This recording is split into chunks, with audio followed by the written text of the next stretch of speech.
start with the Sefer Shmiras Haloshon. And today's topic is very good topic. Talking during the Torah reading. So that's a good recipe. If somebody wants to cut their life short, that's a good recipe. Okay, so let's see. Unfortunately, adult conversation often begins with stories that are filled with the beginning to the end of Lashon Hara. When held in a synagogue, such conversation usually begin prior to the Torah reading, but when the reading commences, the speaker continues his narrative so that he speaks Lashon Hara, even as the words of the Holy Torah are being read. Often this person is among the distinguished members of the congregation who sit at the eastern wall. As his sins is committed in the full view of everyone. In this way, one is guilty of desecrating Hashem's name in public, meaning that the presence of the 10 Jews, the most severe form of Hilul Hashem. So let's do this piece again, and we're going to explain. So one more time, the topic is talking during the Torah reading. So, and when it's one of the considerations, I always tell people when you need to, when you decide what synagogue you're going to go to, right? If you have choice, of course. If not, you have to make yourself a choice, move to a place where there is a choice. So you have to see how people behave during the Torah reading, during the prayers, if they talk or not talk. So it's very, very important. Don't be impressed how big the shul is, how people friendly, schmendly. That's number 17. So maybe if they're not so friendly, but they do not talk during the davening, that's the best. Okay, so let's see. I mean, of course, the best is, I would say, the balance. But if they talk during the davening, prayers doesn't matter. Torah reading doesn't matter how friendly they are. It's not the place to be. So from the beginning, and we're going to explain. Unfortunately, idle conversation often begins with the stories that are filled with from the beginning to the end of Loshon Hara. Okay, so that's some people, as we said before, they come to the synagogue only on Shabbos. They haven't seen each other for some time, and they start the story. How are you? Where were you? And that's how it starts, right? So basically, there is some kind of interruption. There is no prayers like when they bring the Torah out. So some people feel that it's a free time or some intermission or something, which is not. When held in a synagogue, such conversation usually begin prior to the Torah reading, right? So they have to open the Torah, they have to prepare gabbais, they have to find the appropriate place. So it takes idle maybe 1 minute, like 2 minutes, depends on the synagogue, but no more than 2 minutes. Because usually they already rolled the Torah, everything usually is ready, usually. Okay. So 1 to 2 minutes, but people start the conversation. But when the reading commences, the speaker continues his narrative so that he speaks Loshon Hara even when the words of the Holy Torah is being read. So of course he cannot stop at this point, and he continues speaking. So I mean, so of course it depends on the congregation. In my synagogue, nobody speaks. I mean, there are some clowns sometimes, like very rare, like they could not hold themselves. I don't know what something like that. But usually in my place, people don't speak. Even the biggest Reshaim, they know not to speak during the Torah reading. But during the blessings, unfortunately, some of them would speak, right? But I've been to places where I continue speaking during the Torah reading, absolutely. Often this person is among the distinguished members of the congregation who sit in the western wall. So what does it mean? So especially in the olden days, or in a place where they build the buildings, building from the beginning, like they can design how the layout of the building. So it's proper. For Aron Kodesh, right? The Holy Ark be in eastern wall, right?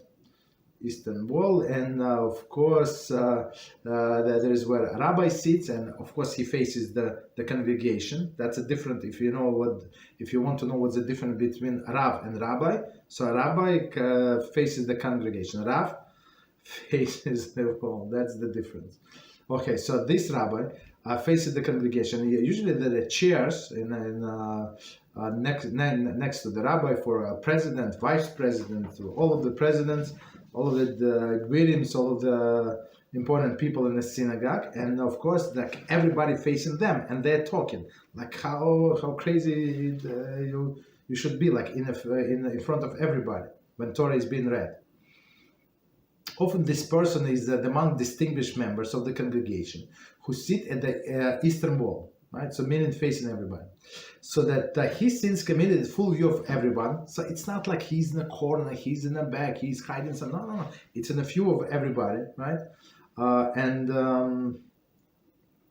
And this way, he's guilty desecrating Hashem's name in public. So he cannot care less what's going on in a shul, right? Meaning that the presence of the 10 Jews is the most severe forms of Hilul Hashem. Okay, so commentary. See the Sefer Chametz was Rambam 63. So Hilul Hashem. So a person who commits Hilul Hashem and does not do Teshuvah, it's not so easy, but it's possible. So he's actually going to Gehinom 7th level and never return. One of the 3 people.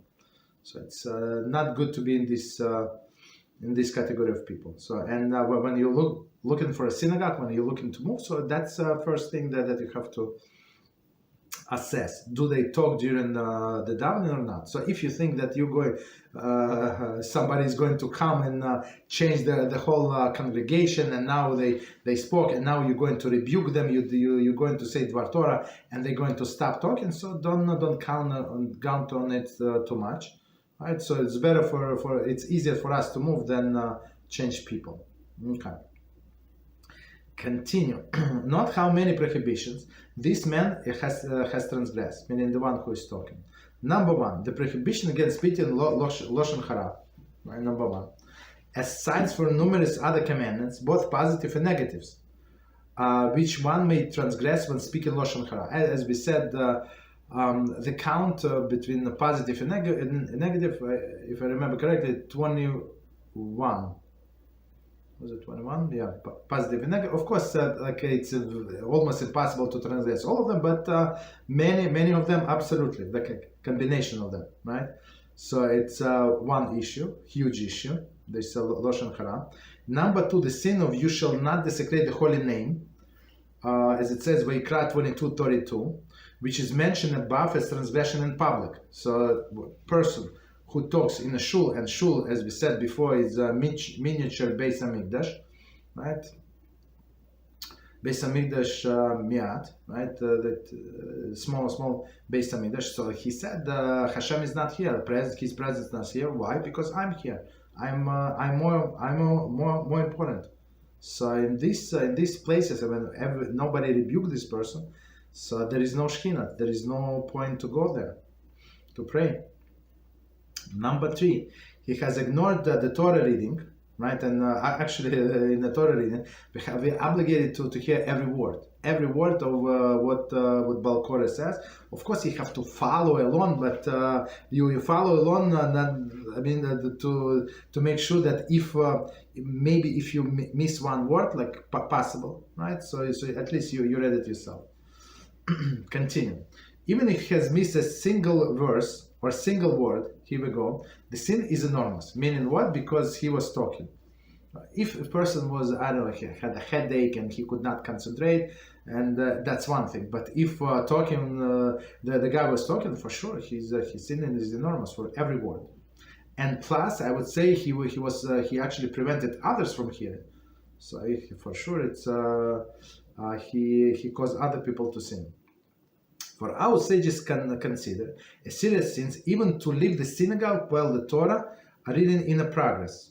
So it's Brachas 8a. So it's actually Shulchan Aruch says if somebody who lives in the synagogue when Torah reading is in progress, so his ears is going to be cut for sure. So he's going to die early. Why? Because Torah is a book of life, and one who separates himself from the book of life, that's what he deserves. So if, for example, you need to go to the bathroom, there is no problem. Just wait between aliyahs when person say the blessing after or right after the Torah reading, so you can go and then come back. How much more so the reading regarding. The one is present at the Beis HaKnesses synagogue, and whose craving for idle conversation, Lashon Hara, caused him to ignore the words of the living God. Right. So if it's if this punishment to shorten somebody's life when you just walk out quiet, you didn't say anything. Needless to say, when the person is in a synagogue and everything he wants this idle conversation, and he ignores the word of the living God. Often this occurs on Shabbos, of course, because all of the clowns are there, when the sin is far greater than a weekday, as stated in many holy works. So first of all, why? Because the Shabbos is more holier than other days. That's obvious. And second, the more people come. That's another issue. So on Thursday, today's was Torah reading on Thursday plus Rosh Chodesh reading. So I mean, first of all, there are only a few people. Not on. I mean, regulars. There are no clowns. Everybody have to go to work or to do their business after the davening. So everybody's quiet. It's like so quiet. It's unbelievable. Hashem. To all of the above is added the sin of engaging in idle conversation in a Beis HaKnesses or a Beis Medrash, which is great sin, as stated in Shulchan Aruch, Orach Chaim 151.1, and certainly when such a conversation is in the form of Lashon Hara. So in Shulchan Aruch 151, Shulchan Aruch says it is forbidden to have an idle conversation in a synagogue. So what is the idle conversation? How are you? How was your day? That's idle conversation. So it's already desecration of the place. So again, when you try to find the place for you to pray, so find when the least talking. Stop here.